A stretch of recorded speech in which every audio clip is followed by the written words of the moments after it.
Shavua Tov, a good Tvach. This week's Torah portion is known as Parshat Para, after the title of the Para Aduma, which was the red heifer. And the reason is, every Shabbos before the month of Nisan, we read about the mitzvah of the red heifer, which is known as the most mysterious mitzvah in the entire Torah, a mitzvah which is completely above reason and understanding. So why it is that the ashes of the red cow, so after the animal is burnt, then you have the ashes, and then you pour spring water, known as Mayim Chaim, living water, into the vessel with the ashes.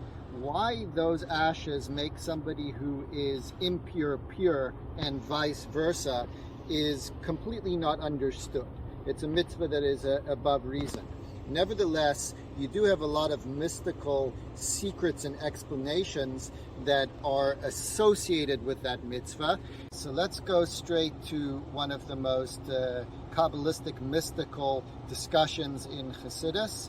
If you had to pick a topic that is really comprehensive, relates to everything in our divine service, in mitzvahs, in the whole theme of creation, it's this idea of ratzai v'shuv.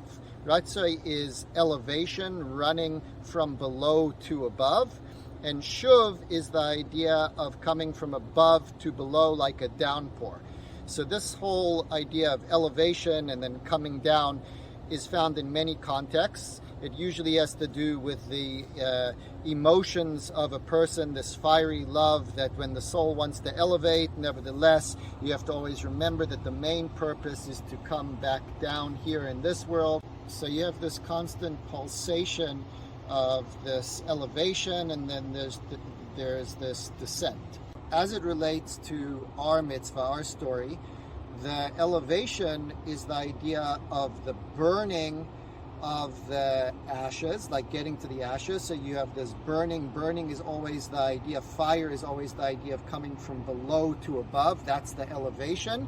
And then pouring the living water, the spring water, into the vessel is the idea of coming from above to below, this downpour of living water into the vessel, the container with the ashes. So you have this synthesis in this mitzvah of the elevation, the burning, and then the pouring of the water, which is the opposite of the elevation, which is the downpour. And really it relates to every mitzvah.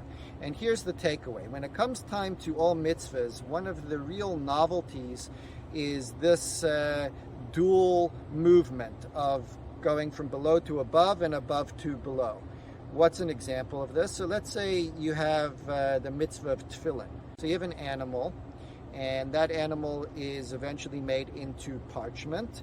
And on this parchment you have the Shema written in a certain way, different parshas of the Torah, which are written in a specific form of ink on the parchment. You put it together in a certain way. You have these beautiful black boxes, perfectly square, and then you have a mitzvah ready to go, one of the greatest mitzvahs uniting the mind and the heart. That is the mitzvah of tefillin. So what happened here? You took something that's physical, and everything physical is really fleeting. It's going to rot one day. It's just a mask for this deeper life force. So physical really is nothing. You take this material object, and the second that you combine it in a certain way, what you did is you elevated the physical world. That's the idea of going from below to above that exists with all mitzvahs. Not all mitzvahs have it to the same extent as, say, tefillin and mezuzah and a Torah scroll, where as soon as you combine these elements, this material becomes like actual holiness, like you have to bury it and you can't take it in certain places. But that idea of combining the physical in such a way, according to the instructions of the Torah, that the physical actually undergoes an elevation, and it's ready for the mitzvah, that's the idea of going from below to above, elevating the physical. Then, the second that you go and you do that mitzvah, and you put those tefillin on your arm and between your eyes, what you do is you unite the person with the Ratzain of Hashem, with the divine will. And that is the synthesis of elevation and descent that's found in all mitzvahs. But the Parah Aduma, the red heifer, has this in a most comprehensive way.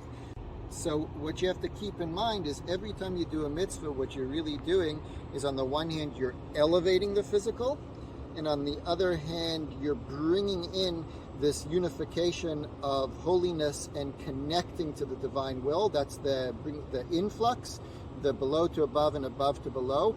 And that simultaneous ratzei v'shuv is taking place in every mitzvah that you do.